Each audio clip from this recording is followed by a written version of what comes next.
Last episode में हमने देखा था आइंस्टाइन ने कैडबर्ड रैंक के एक बीस्ट का शिकार किया था, लेकिन उसका शिकार करने के चक्कर में आइंस्टाइन बुरी तरह से थक गया था एंड बर्फ में ही सो गया था।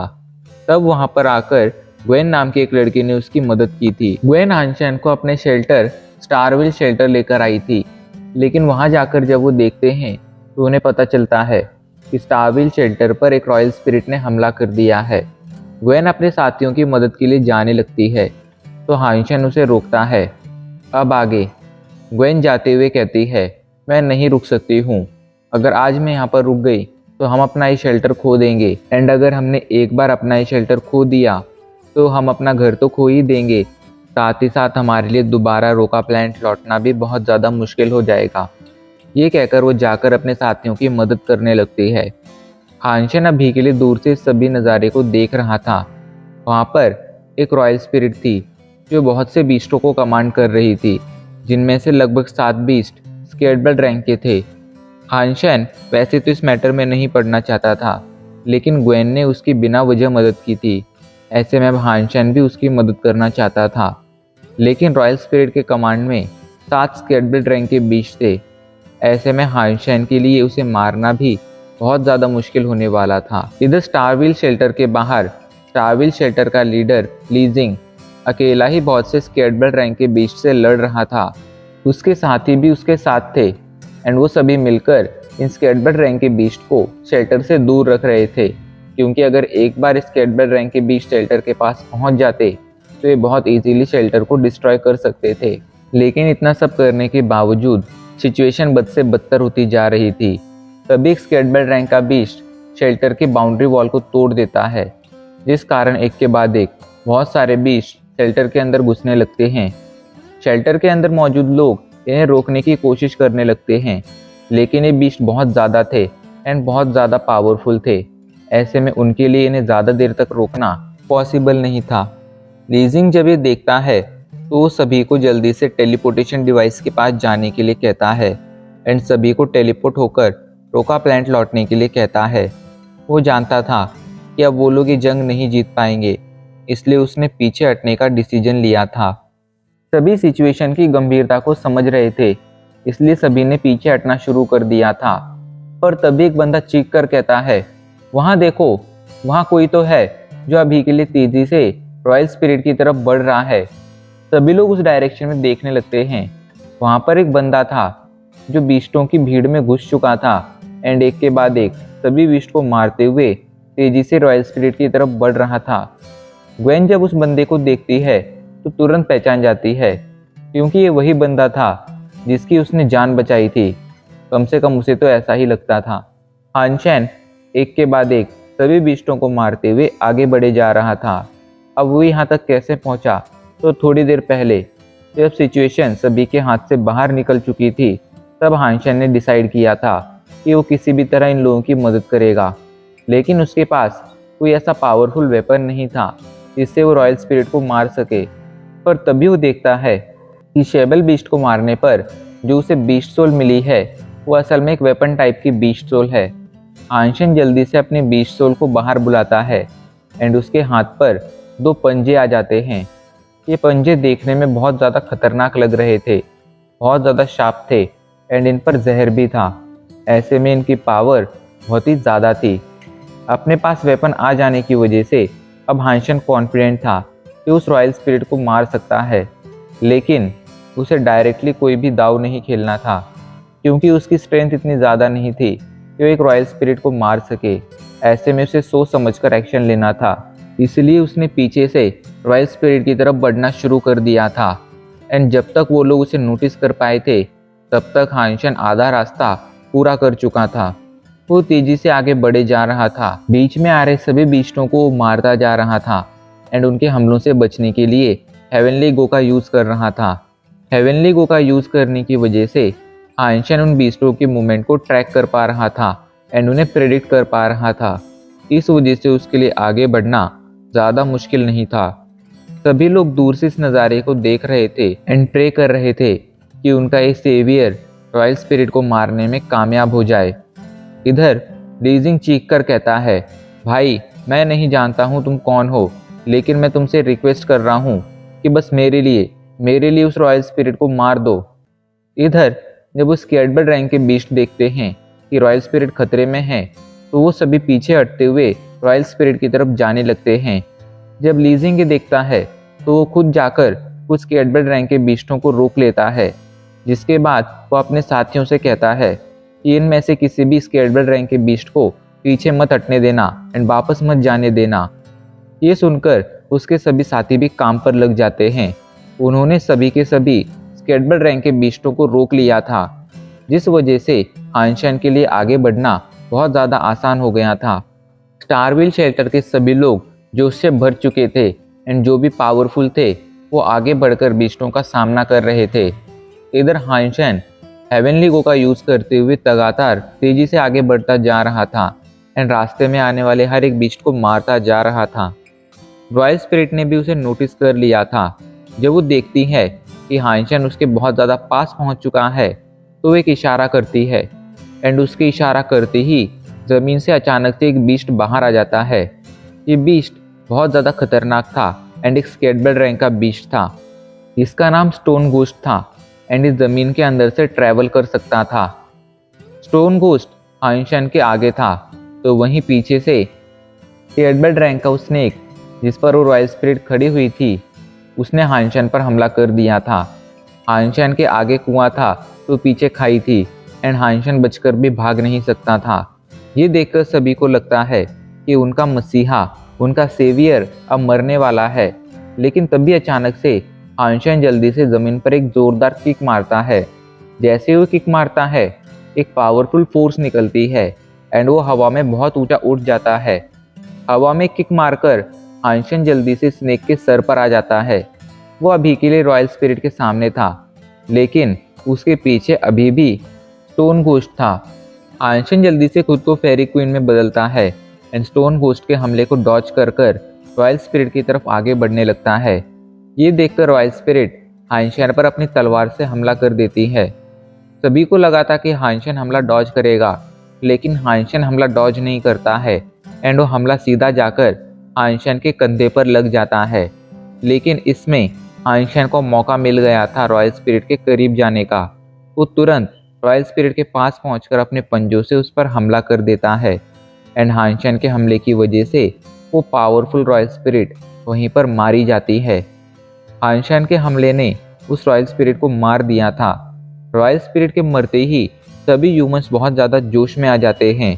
इधर बीस्टों में भगदड़ मच जाती है, क्योंकि उन्होंने अपना लीडर खो दिया था।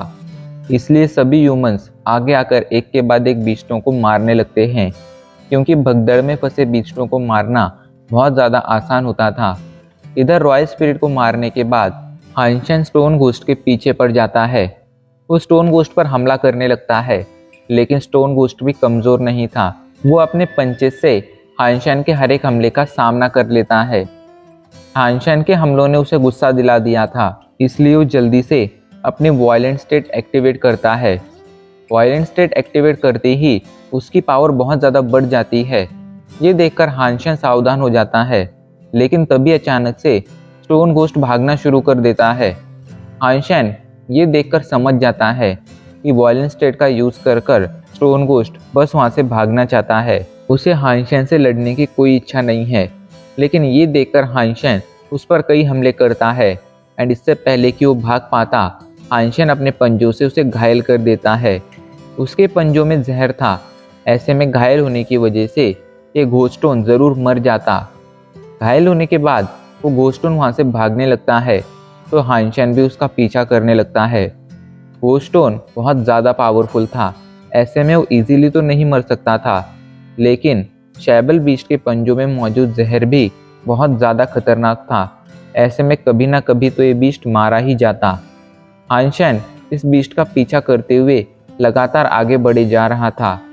इधर शेल्टर में सब कुछ शॉर्ट होने के बाद लीजिंग आइंस्टाइन की तलाश में उस डायरेक्शन में जाने लगता है जिस डायरेक्शन में आइंस्टाइन गया था।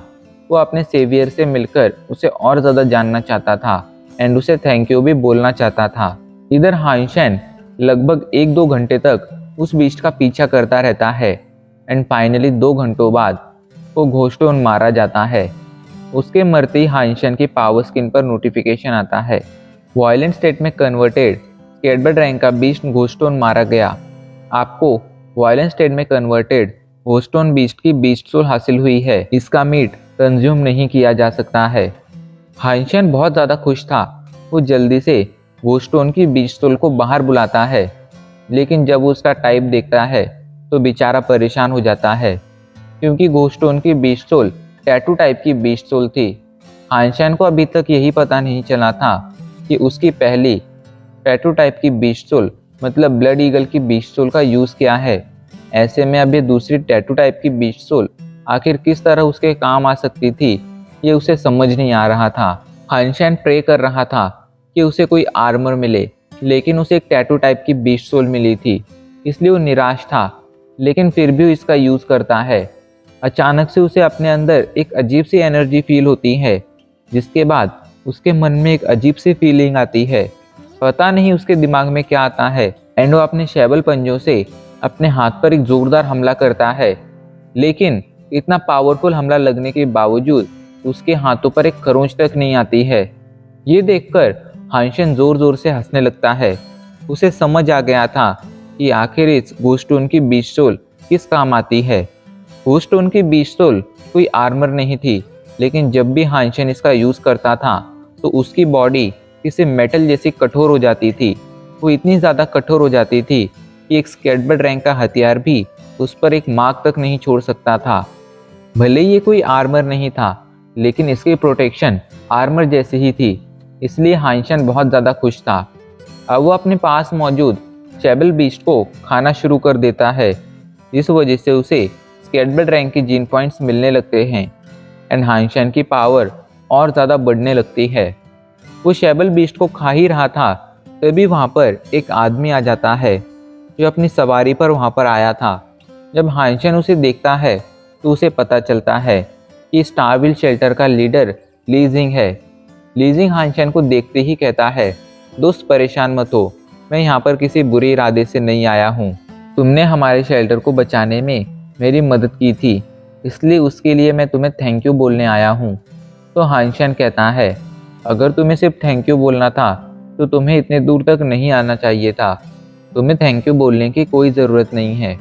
तो इस पर वो हाइंशन के पास आकर कहता है, भाई अगर मुझे सिर्फ थैंक यू बोलना होता तो मैं 300 मील तक तुम्हारा पीछा नहीं करता। तो हाइंशन पूछता है, फिर तुमने मेरा पीछा क्यों किया? तो इस पर वो बंदा मुस्कुराते हुए कहता है, क्योंकि मुझे तुमसे दोस्ती करनी थी। तो हाइंशन मुस्कुराते हुए कहता है, अगर तुम्हें दोस्ती करनी है तो उससे मुझे भी कोई प्रॉब्लम नहीं है, लेकिन सिर्फ बातों से दोस्ती नहीं होती है। इस पर लीजिंग भी मुस्कुराने लगता है, जिसके बाद वो और हाइंशन आसपास बैठकर बातें करने लगते हैं। बातें करते वक्त हाइंशन को पता चलता है कि लीजिंग एक स्केटबर्ड इवॉल्वर है एंड काफ़ी ज़्यादा पावरफुल है। उसका जो स्टारविल शेल्टर है वो असल में एक एरिस्टोक्रेट शेल्टर है। लीजिंग का कहना था कि वो दोनों ही जानते हैं कि जब तक वो स्पिरिट स्टोन को डिस्ट्रॉय नहीं करेंगे तब तक वो स्पिरिट मारी नहीं जा सकती है। उस स्पिरिट का जो रॉयल शेल्टर है उसे आइस फील्ड का बॉर्डर कहा जा सकता है। अगर हम एक बार उस शेल्टर को पार कर लेते हैं तो हम आइस फील्ड के बाहर जाकर बाहर के रिसोर्सेज को भी एक्वायर कर सकते हैं। लेकिन दिक्कत की बात यह है कि वो एक रॉयल शेल्टर है, ऐसे में उसे पार करना बिल्कुल भी आसान नहीं है। साथ ही साथ आइस फील्ड 3 पावरफुल फोर्सेस में डिवाइडेड है एंड वो 3 पावरफुल फोर्सेस हमेशा ही एक दूसरे के कंपटीशन रही हैं। ऐसे में वो कभी भी एक दूसरे का साथ नहीं देती हैं। अगर हमें आइस फील्ड के बाहर जाना है तो उसके लिए हमें वो रॉयल शेल्टर हासिल करना होगा, लेकिन जब तक ये तीनों फोर्सेस एक साथ नहीं आती हैं तब तक हम उस रॉयल शेल्टर को हासिल नहीं कर सकते हैं। इसलिए मुझे तुम्हारी मदद चाहिए उस रॉयल शेल्टर को हासिल करने के लिए। अगर तुम मेरे साथ जुड़ जाओगे तो हम साथ में मिलकर उस रॉयल शेल्टर को ज़रूर हासिल कर लेंगे। हाइंशन को भी उसकी बात सही लग रही थी। वो जानता था कि आइस फील्ड पर बहुत ही कम रिसोर्सेस हैं एंड उनके साथ वो कभी भी अपनी पावर को बहुत जल्द ही नहीं बढ़ा पाएगा। अगर उसे अपनी पावर को जल्द से जल्द बहुत ज़्यादा बढ़ाना है तो उसके लिए उसे आइस फील्ड के बाहर जाना होगा। इसलिए लीजिंग के समझाने पर हाइंशन ये मान गया था कि रॉयल शेल्टर को हासिल करने में वो लीजिंग का साथ देगा। बदले में उसे रॉयल शेल्टर की पार्टनरशिप मिलेगी। हानशन को मानता देख लीजिंग भी खुश हो गया था। उसे अब पूरा भरोसा था कि हानशन के साथ वो रॉयल शेल्टर ज़रूर हासिल कर लेगा। लेकिन अगर उसे वो रॉयल शेल्टर हासिल करना है तो उसके लिए उसे सबसे पहले आइस फील्ड में मौजूद तीनों फोर्सेस को यूनाइट करना होगा, उन्हें एक साथ लाना होगा। एंड ये काम हानशन ने उसे ही सौंपा था। ऐसे में अभी के लिए उन्हें रॉयल शेल्टर हासिल करने में काफ़ी ज़्यादा टाइम लगने वाला था। एंड अब इसी के साथ हमारा एपिसोड यहीं पर ख़त्म हो जाता है।